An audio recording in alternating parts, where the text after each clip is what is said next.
gentle listener, and welcome to Nocturnal Transmissions, the fortnightly podcast that brings you dark tales, both old and new, performed by your humble narrator, Kristin Holland.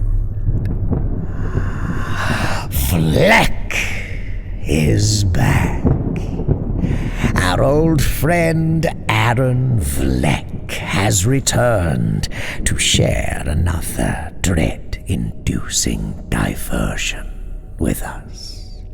A fishy tale from good old H.P. Lovecraft's favorite port of call. You know where we meet. So, Nocturnal Transmissions is proud to present Aaron Vlek's Scion of the Strange Dark House on the Hill.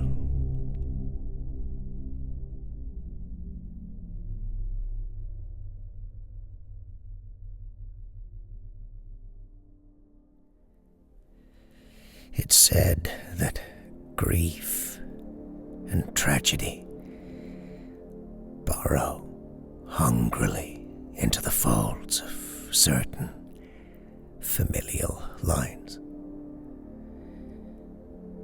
taking root there to bear a dark fruit, bloody of seed. These families and their unfortunate offspring clutch what dignity they may to their troubled bosoms, as this murmuration of sorrows feeds upon them like a murder of putrescent vultures upon an ever-waiting feast. Do not think I set upon these pages to flog myself in the public eye for pity's sake, but rather to offer a cautionary warning tale to the wise. This and nothing more.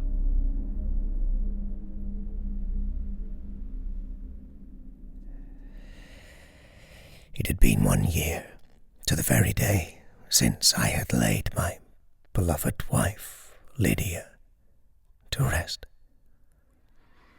That is not strictly accurate, of course, as I had received no body to have dressed in its finery, only to be consigned to that melancholy box, and then covered over with the cold and merciless earth of eternity.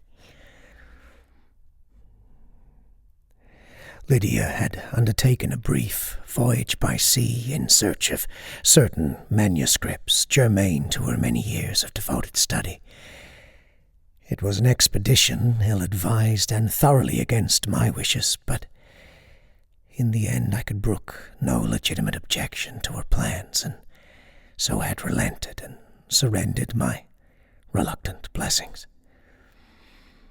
And thus did my sweet Lydia set sail upon the sea. That so short a journey of some 200 miles along our own familiar coastline during the bright season of summer seas and blue skies should conclude in such a tragic manner only echoes the gravity of my opening preamble.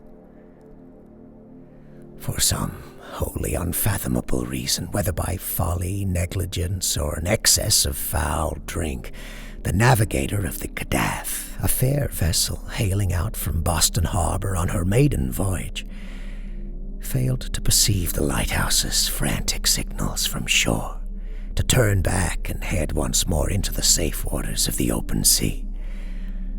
For whatever reasons, such entreaties went unheeded, and the Cadath went sharply aground upon some hidden jut of land concealed by high tide and undetected by all hands upon the deck.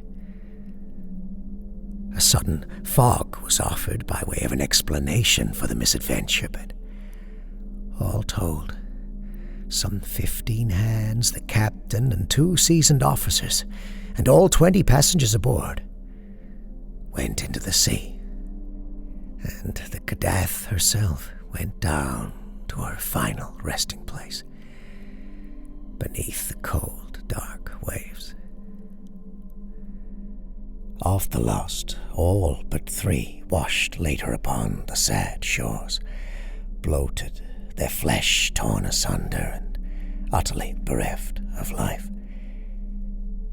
The 3 souls claimed by the sea included my wife, of whom no trace was found.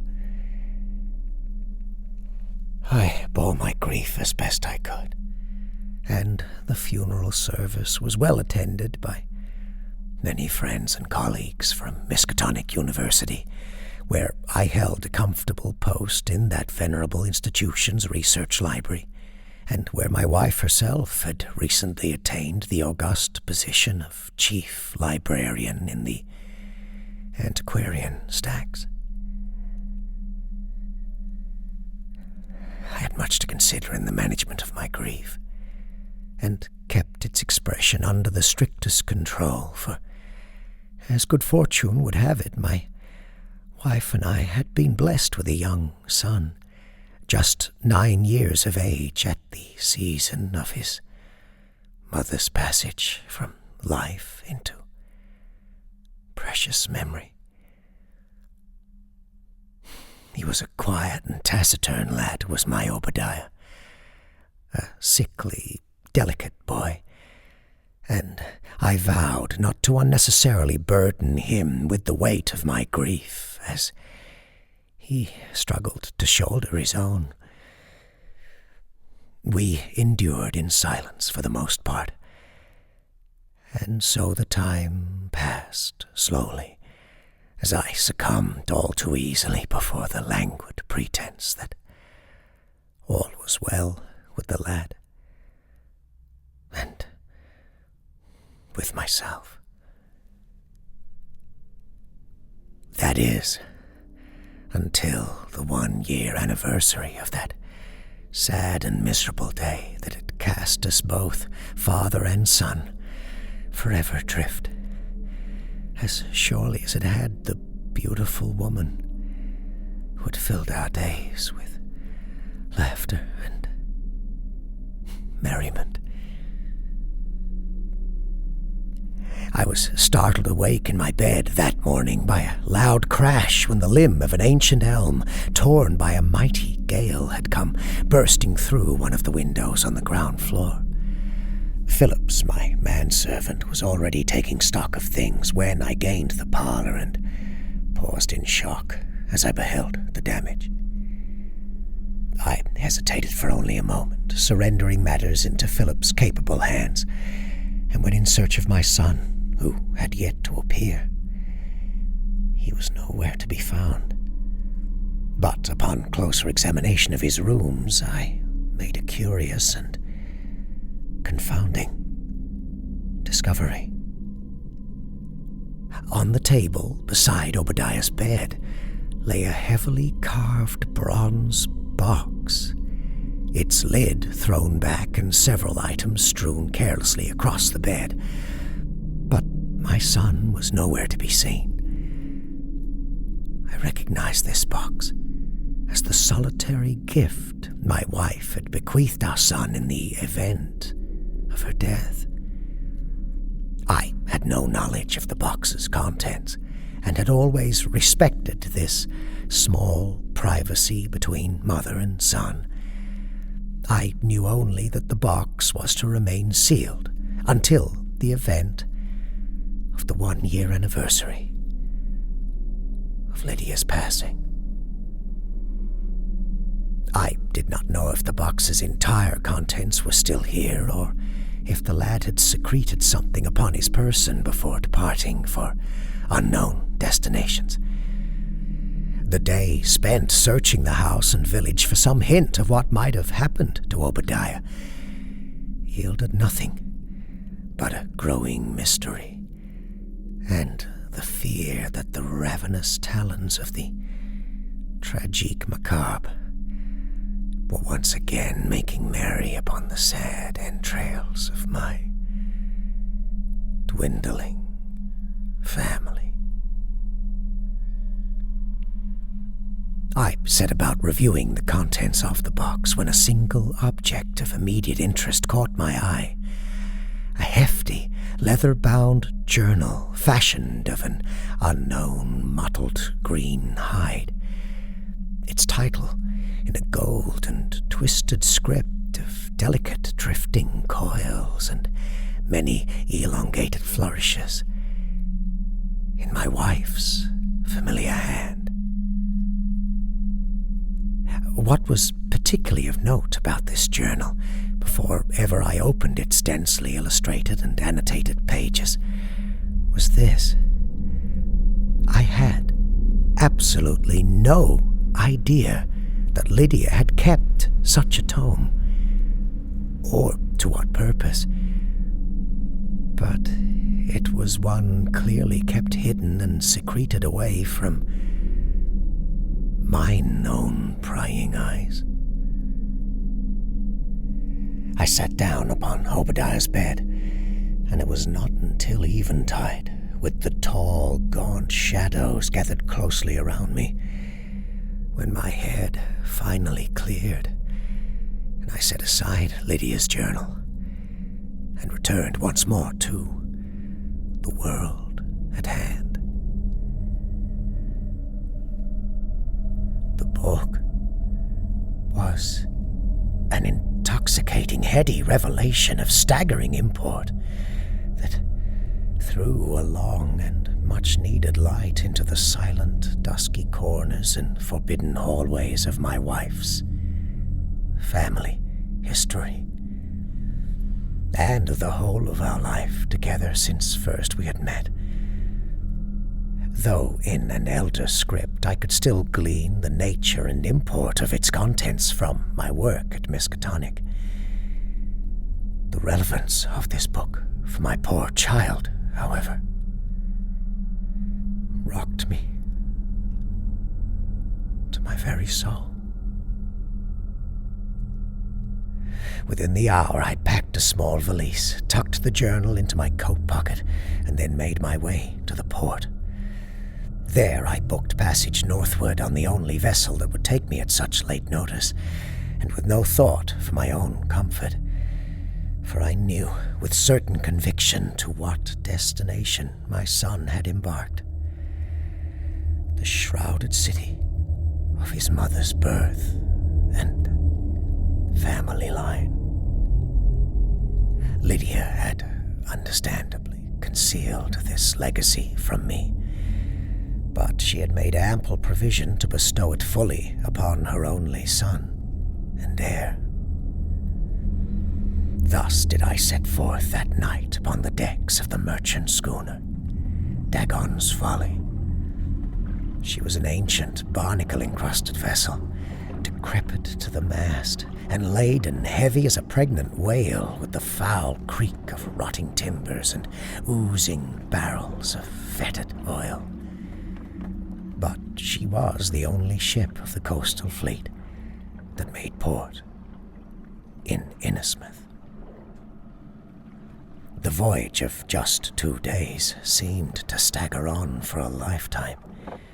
The crew, some 5 hands and the captain and his mate, kept themselves to themselves, and below decks much of the time, which suited me very well. They were a shambling lot, swathed in their great coats against the hailing blows of salt and sea, their faces concealed by damp, grimy rags.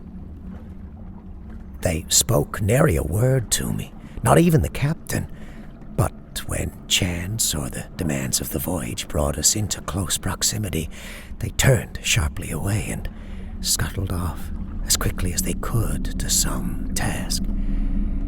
But I always caught snippets of deep, hoarse laughter as I passed them by, as quickly as I could.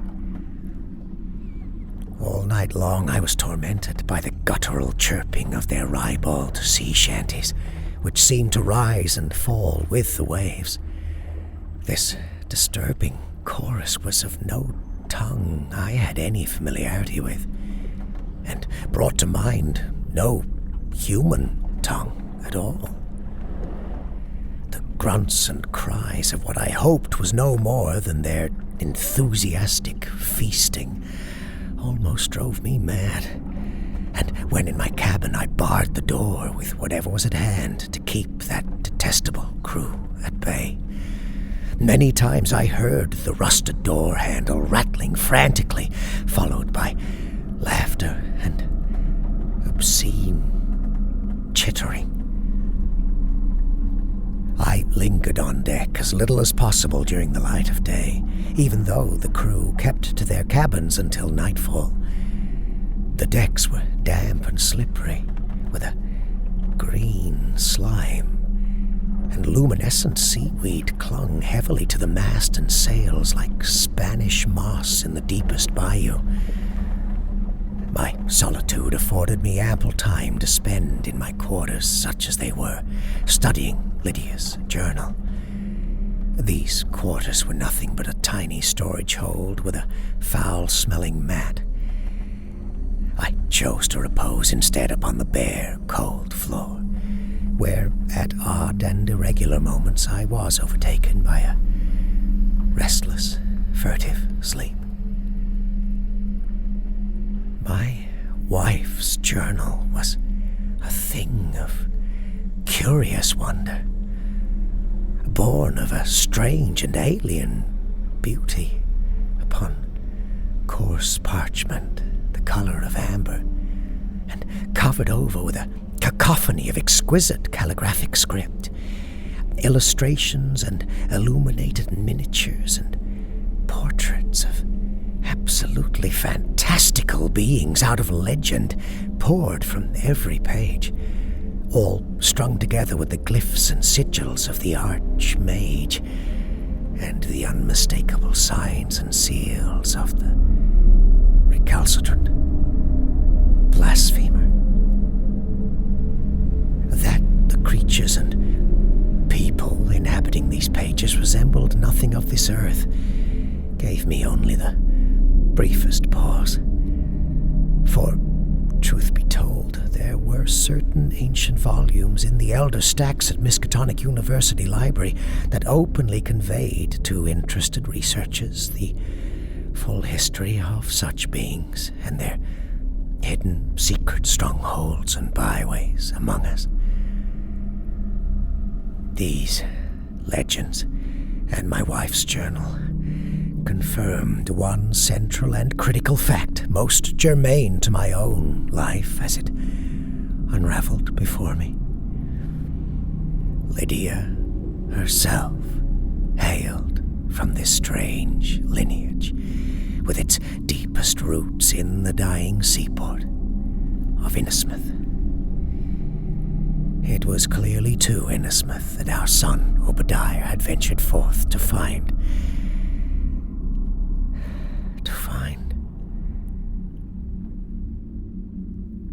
his family.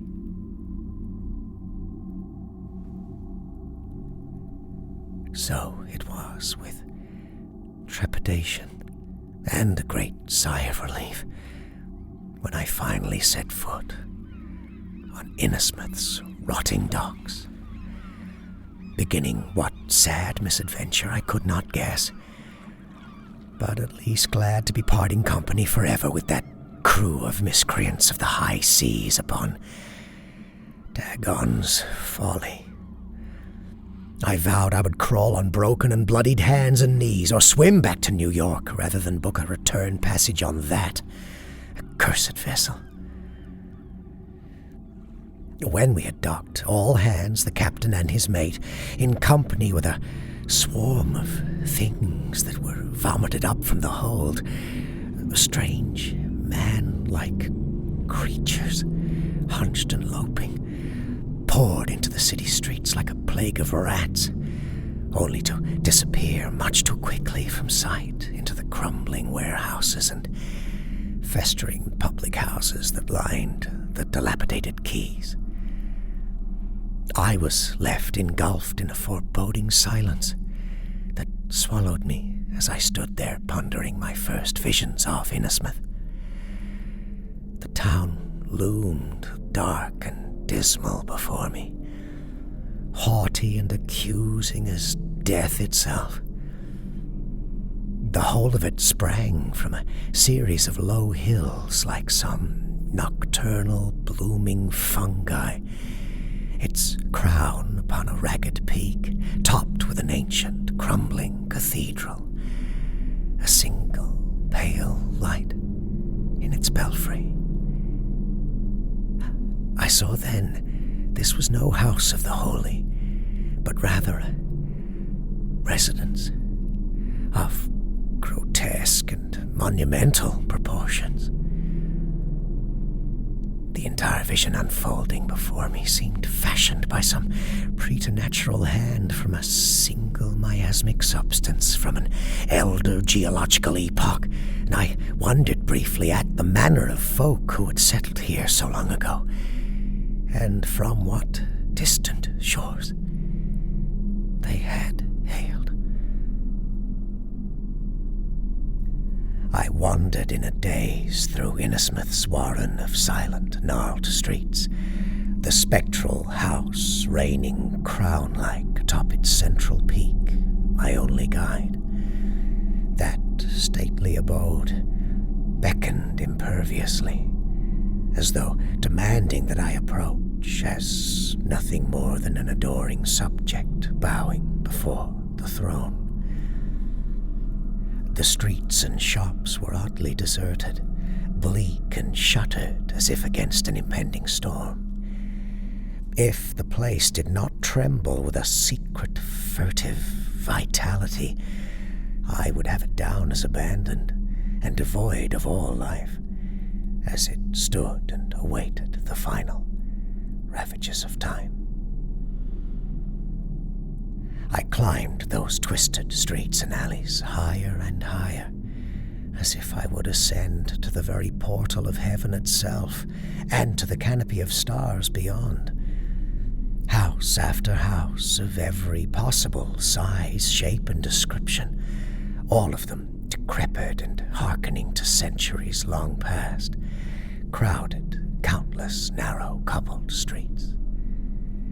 These abodes seemed to glare menacingly as I passed among them. Shop and smithy, public houses great and small, their signs swinging in the gentle breeze. Even the constable's guard shack lay unattended. Not even a solitary tabby patrolled its turf, suspicious of this stranger parading uninvited through the center of town, wending his way towards that bleak and many-spired peak of faded Gothic splendor, as it gazed down upon all of lesser creation below. When finally I stood before the house of my wife's ancestors atop its gnarled pinnacle, I gazed in utter shock. Here, huddled tightly around the house, in ordered rows, filling the yard and spilling out into the dusty streets beyond, were the inhabitants of Innismouth. Homeowners, young and ancient, ragged merchants and aged cobblers, tinkers, beggars, and even the constables in their faded blue greatcoats, all gathered around the dwelling, where they held silent vigil as hushed as any tomb. I moved among the throng, pressing against the mass of gathered bodies, but not one of them paid me the slightest heed. When I had finally taken stock of things, the house seemed not of this world at all. but rather like a dream woven of dust and cobwebs and moonbeams. I reached the broad staircase to the house and found it quite real, though again not a single hand raised to bar my entry to my dead wife's ancestral manse, into which, without preamble or delay, I quickly gained entrance.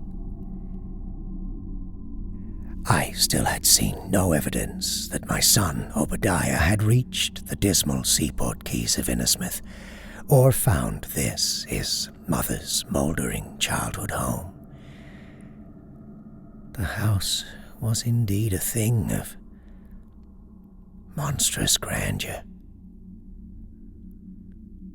As I stood in the grand foyer, my eyes were drawn upwards to the only light which cascaded down from a dozen windows lining the twisted central spire, terminating many stories above my head like a bony finger stabbing accusingly at the heavens. A swarm of glittering dust danced within the golden light and filled the great hall with the spectre of fairy life. I noticed then the regal staircase that climbed the wall to my right, and without pause I ascended through floor after floor of salons, elegant dressing rooms and stately bedchambers, many obviously uninhabited and empty for a lifetime of dust and decay, but for the leavings of rodents. Other chambers clearly had evidence of much more recent occupancy. It was on the uppermost floor, beneath that grim spire, that I made the first discovery.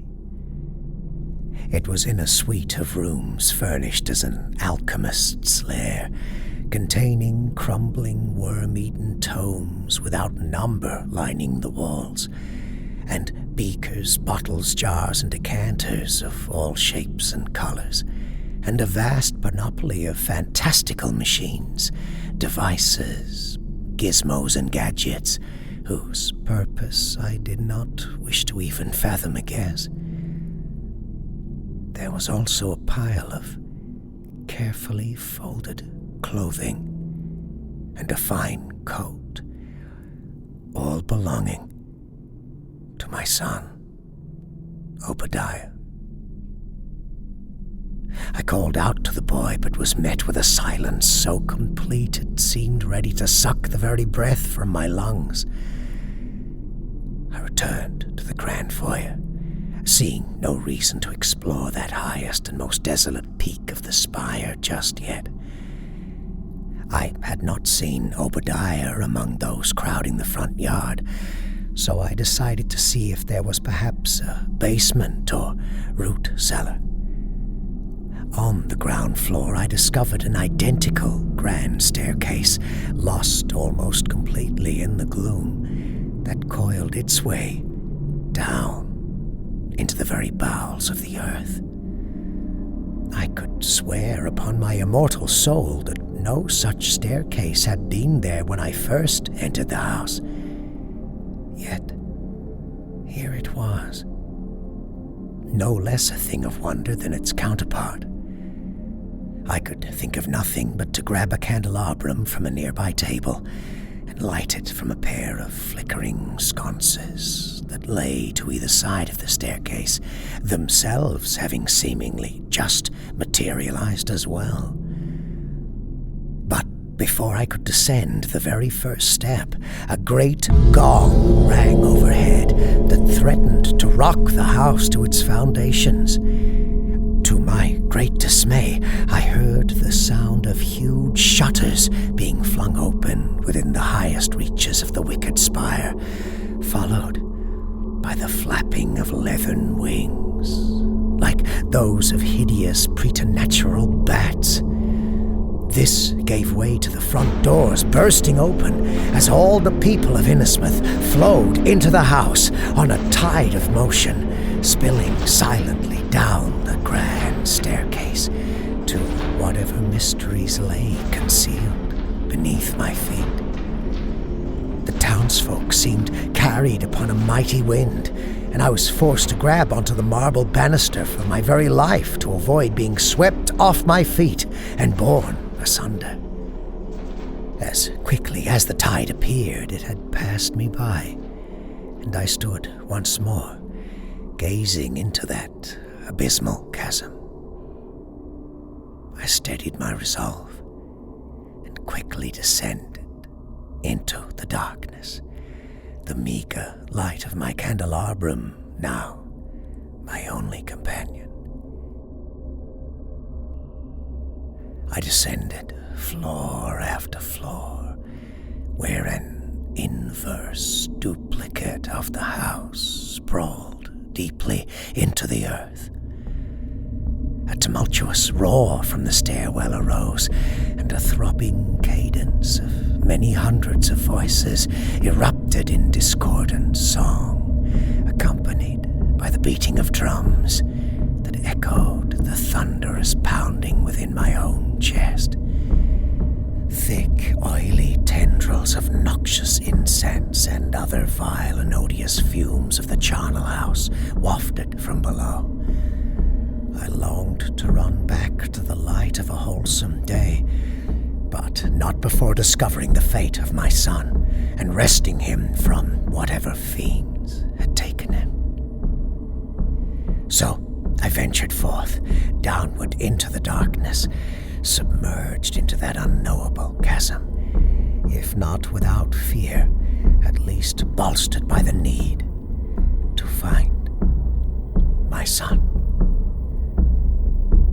The bottom of the staircase fanned out like the mouth of a great antediluvian conch, and emptied into an amphitheater hewn from the rock.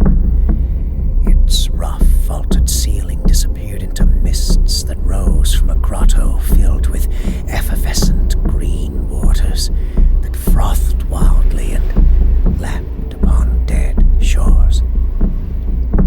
The incessant dripping of luminescent ooze from 1,000 gnarled stalactites provided yet another fiendish cadence, accompanying the echoes of the throng dancing off the tabernacle walls.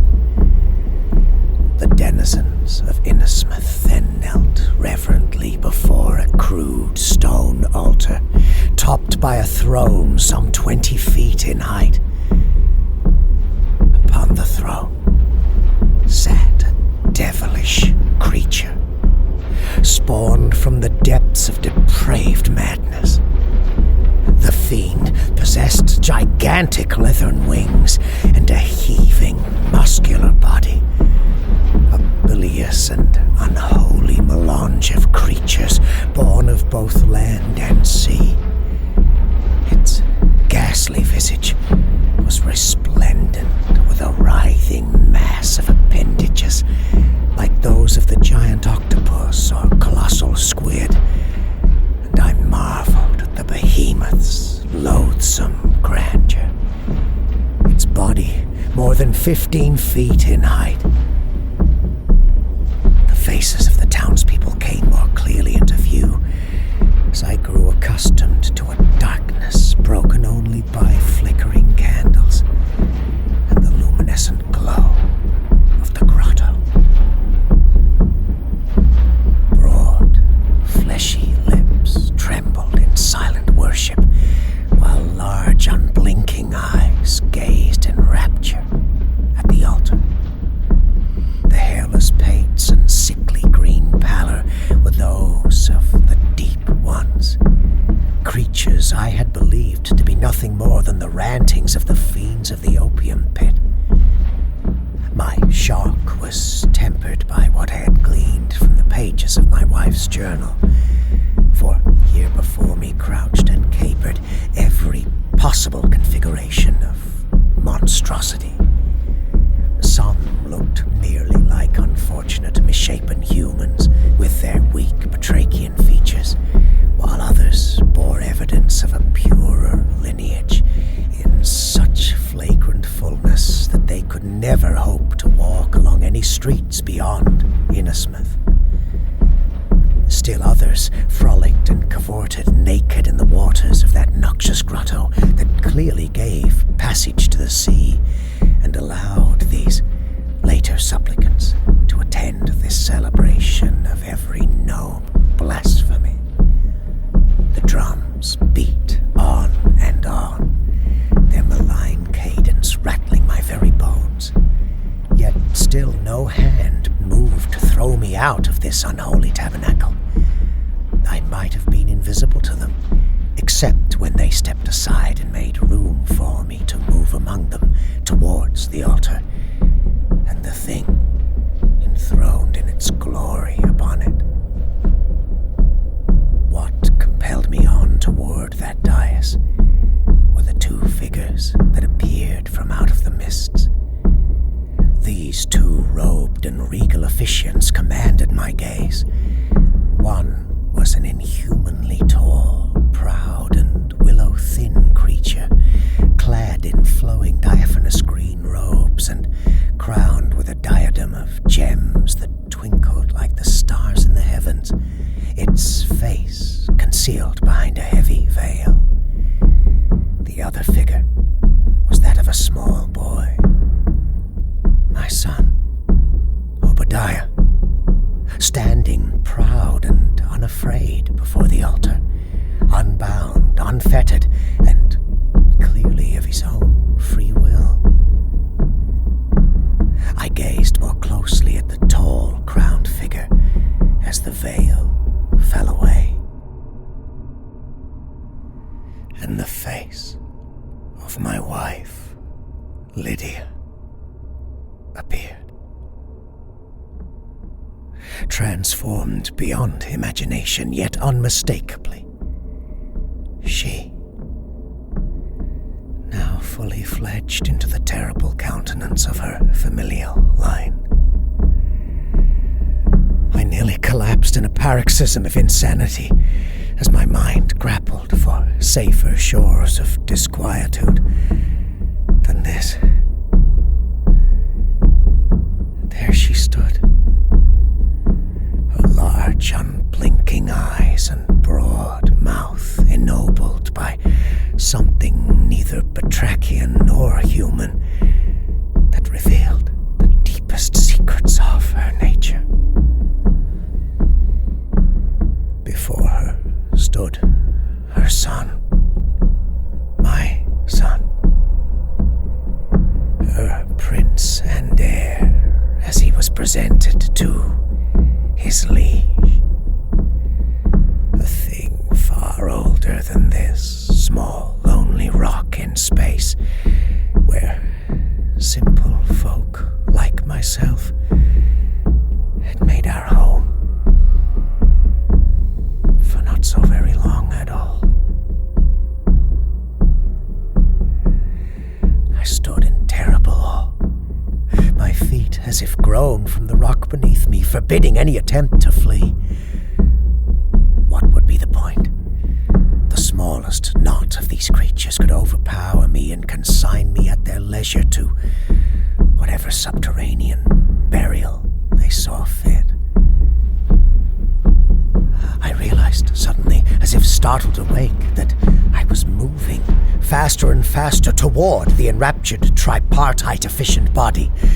The tall figure of my wife bowed in obeisance before that abysmal throne as she presented our son in offering, whereupon the behemoth stroked Obadiah's face with a slimy tentacle and unfurled its mighty wings.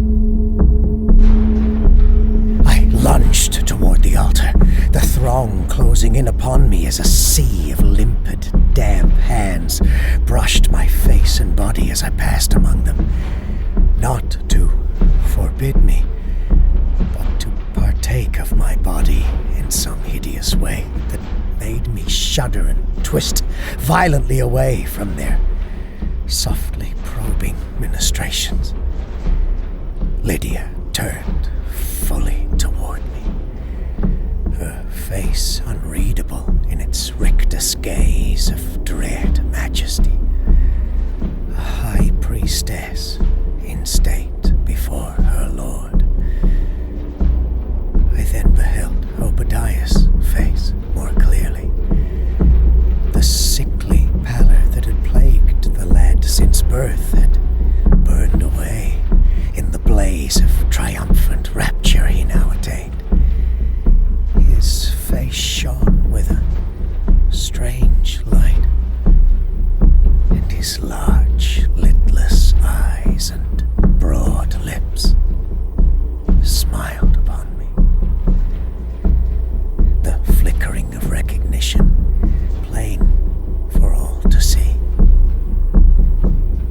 I was his father, yet I quavered before that gaze, and feared all that awaited me in the coming moments, each moment an eon frozen in timeless amber, each breath a world that came into being, then faded into the timeless, starless void from which eternity is born, screaming into chaos. I shut my eyes tightly and surrendered to that against which I could not offer the least resistance. The least defense.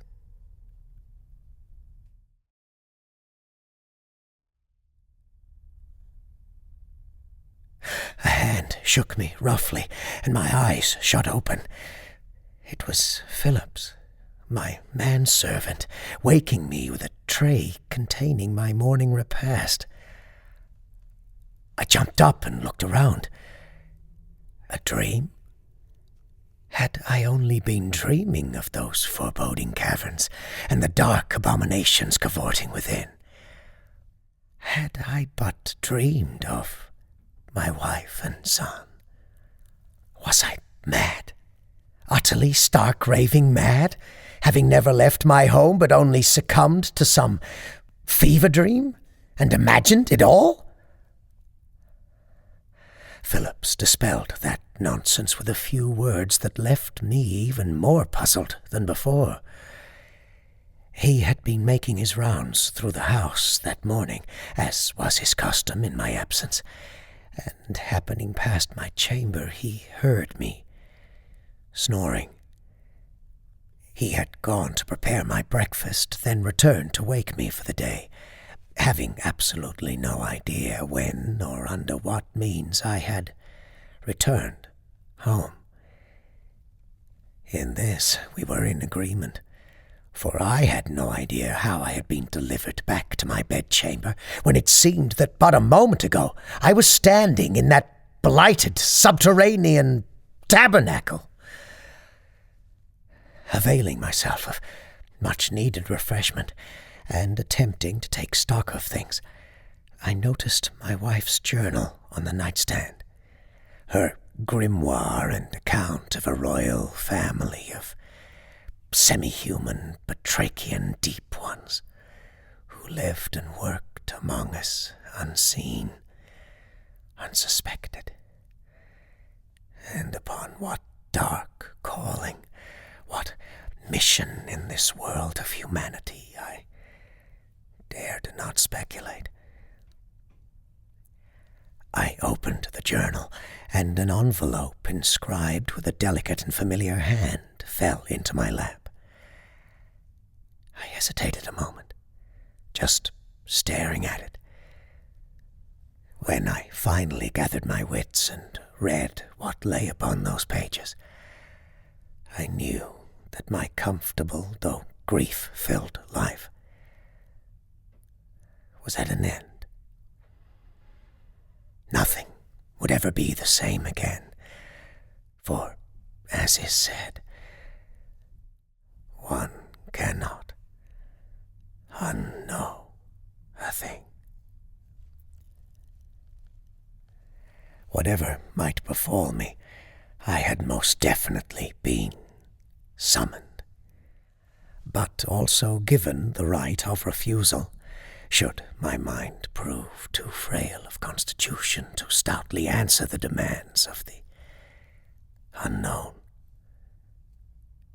and the unknowable. The next day, I broke a firm vow I had taken under strictest oath just 1 short week ago, and found myself once again upon the slimy, foul-smelling decks of Dagon's Folly, heading north under full sail in a light breeze toward the final port of call in her itinerary of shadowy destinations, Innismouth. There, I would have no recourse but to surrender and submit fully to an unspeakably horrifying, yet deliciously irresistible offer from my wife.